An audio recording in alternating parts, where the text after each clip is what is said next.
program.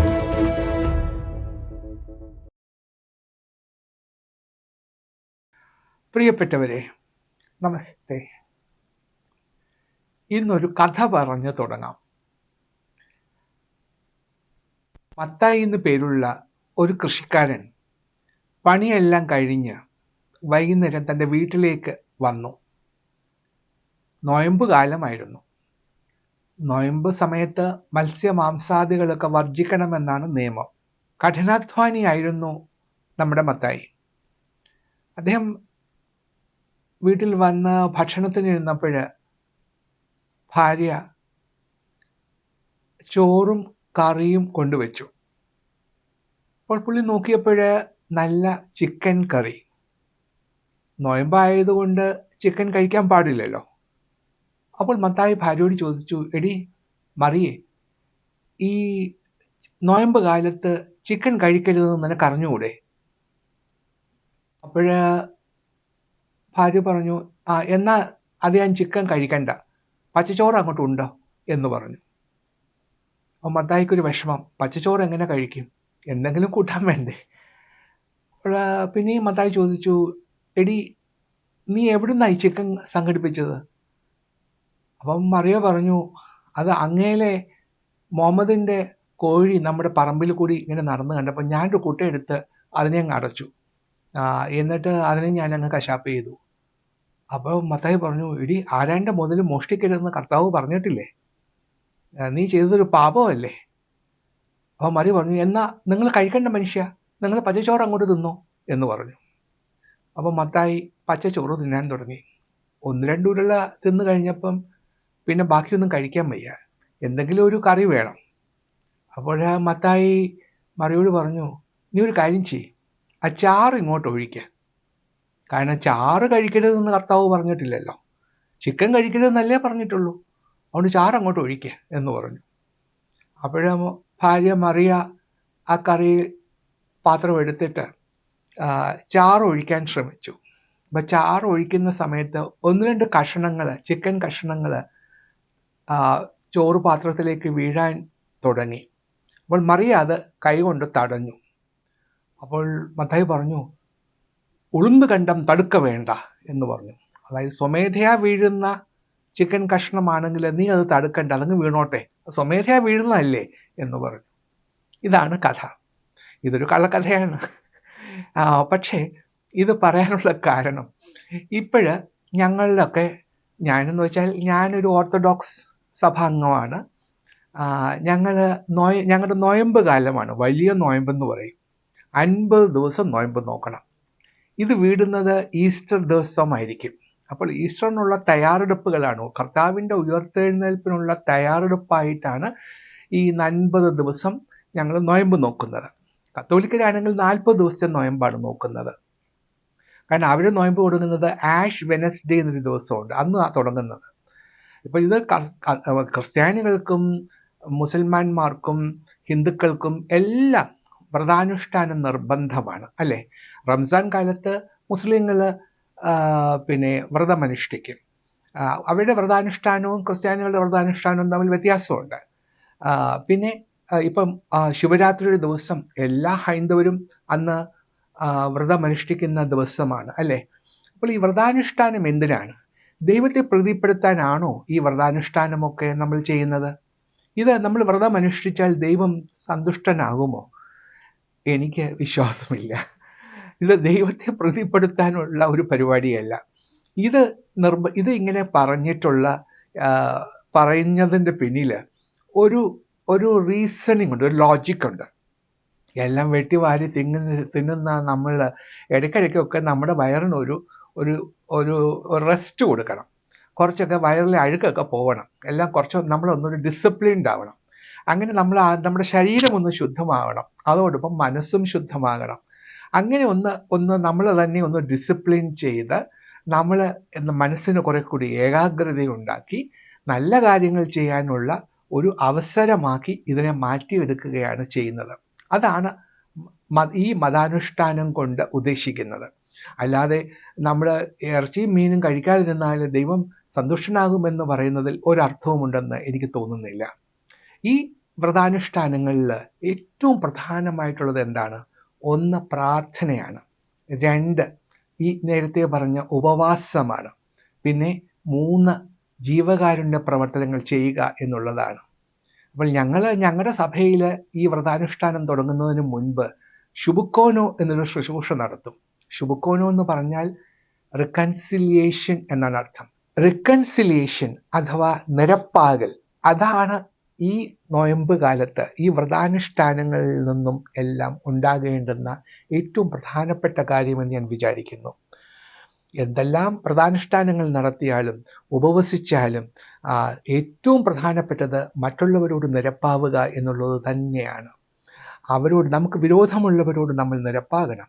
നമ്മൾ തള്ളിക്കളഞ്ഞവരെ നമ്മൾ ഉൾക്കൊള്ളണം. അവരുമായി നമ്മൾ ഒരുമിച്ച് ചേരണം. അതൊക്കെയാണ് റിക്കൺസിലിയേഷൻ കൊണ്ട് ഉദ്ദേശിക്കുന്നത്. ഇതിനുള്ള ഒരു നല്ല ഉദാഹരണമാണ് ജോൺ പോൾ രണ്ടാമൻ മാർപ്പാപ്പയുടെ കാലത്ത് സംഭവിച്ചത്. ആ സംഭവം എൻ്റെ മനസ്സിൽ ഓർമ്മ വരുന്നു. അത് ഇങ്ങനെയാണ്. ഒരിക്കൽ ഒരു അമേരിക്കൻ വൈദികൻ ജോൺ പോൾ മാർപ്പാപ്പയെ കാണാനായിട്ട് വത്തിക്കാനിൽ വന്നു. അപ്പോൾ അദ്ദേഹത്തിൻ്റെ ഒരു പ്രൈവറ്റ് ഓഡിയൻസ് ലഭിച്ചു. പ്രൈവറ്റ് ഓഡിയൻസ് എന്ന് പറയുമ്പോൾ ഒരു പ്രൈവറ്റ് അല്ല, അത് ഒരു ചാപ്പലിൽ അദ്ദേഹത്തിന് കാണേണ്ട അച്ഛന്മാരോ അല്ലെങ്കിൽ മറ്റ് വിശിഷ്ടാതിഥികളോ എല്ലാവരും ഒരു ചാപ്പലിൽ ഉണ്ടാവും.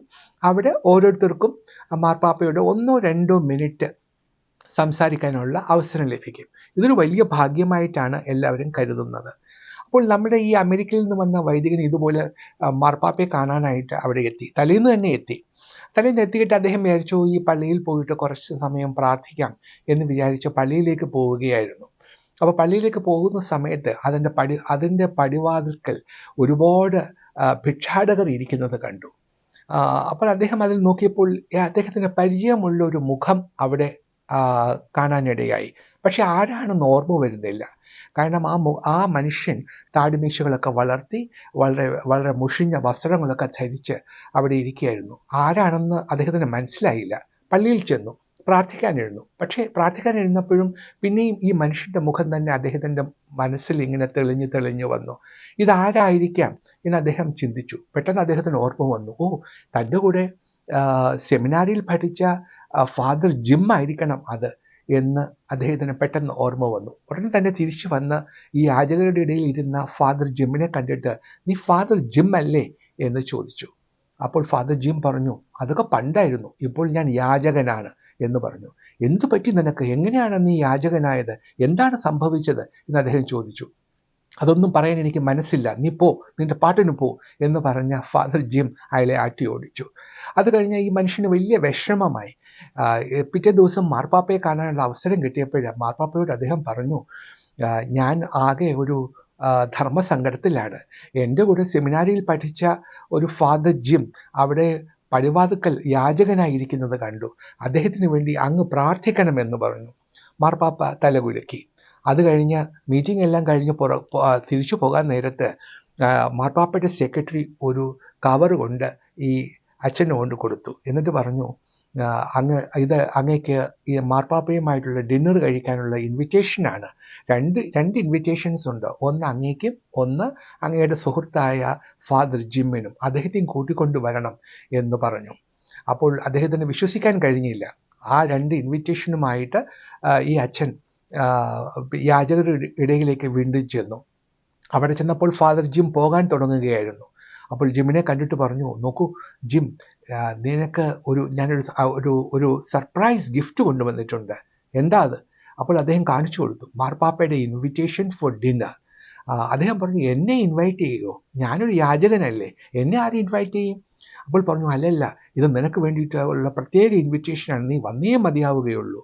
അപ്പോൾ ജിം പറഞ്ഞു, നോക്കൂ, എനിക്ക് വൃത്തിയുള്ള വസ്ത്രങ്ങളൊന്നുമില്ല, ഞാൻ കുളിച്ചിട്ട് തന്നെ ദിവസങ്ങളായി, എനിക്ക് ഇതിനൊന്നുമുള്ള ഒരു മനസ്സില്ല എന്ന് പറഞ്ഞ് അദ്ദേഹം നിരാകരിച്ചു. പക്ഷേ കൂട്ടുകാരൻ സമ്മതിച്ചില്ല. അദ്ദേഹത്തെ നിർബന്ധിച്ച് അദ്ദേഹത്തിൻ്റെ മുറിയിൽ കൊണ്ടുപോയി അദ്ദേഹത്തിന് വേണ്ട നല്ല വസ്ത്രങ്ങളൊക്കെ ധരിച്ചു. അത് കഴിഞ്ഞിട്ട് രണ്ടുപേരും കൂടി പിന്നെ മാർപ്പാപ്പയുടെ ഡിന്നറിന് പങ്കെടുത്തു. അവിടെ വലിയ കർദിനാൾമാരും പിന്നെ ആർച്ച് ബിഷപ്സും ഒക്കെ ഇരുന്ന ഒരു മുറിയായിരുന്നു. ഫാദർ ജിമ്മും അമേരിക്കയിൽ നിന്നെത്തി അദ്ദേഹത്തിൻ്റെ കൂട്ടുകാരനും അതിൽ പങ്കെടുത്തു.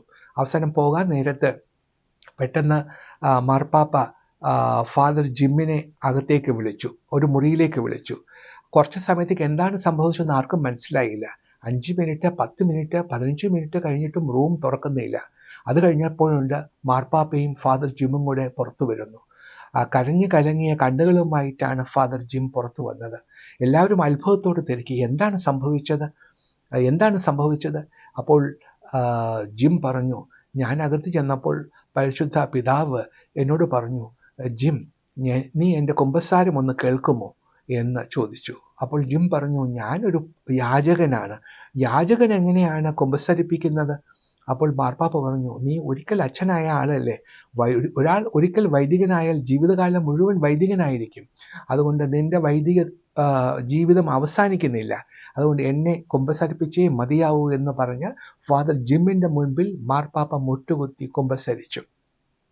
അത് കഴിഞ്ഞിട്ട് ജിം പറഞ്ഞു, എൻ്റെ കുമ്പസാരം കൂടി അങ്ങ് കേൾക്കണം എന്ന് പറഞ്ഞ് ജിം അദ്ദേഹത്തിൻ്റെ മാർപ്പാപ്പയുടെ മുൻപിലും അദ്ദേഹത്തിൻ്റെ കൺഫെഷൻസ് ഏറ്റു പറഞ്ഞു. അത് കഴിഞ്ഞ് മാർപ്പാപ്പ അദ്ദേഹത്തിന് പാപമോചനം കൊടുത്തു.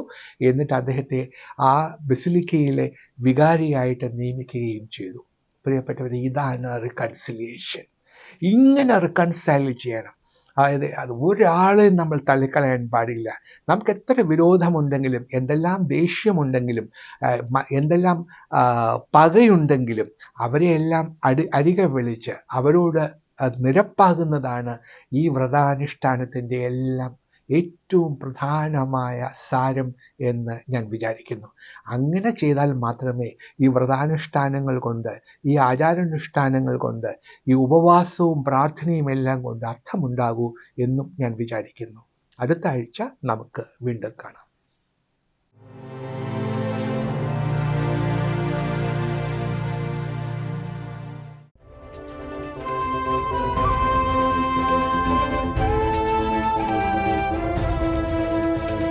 Bhavika, a student enrichment program.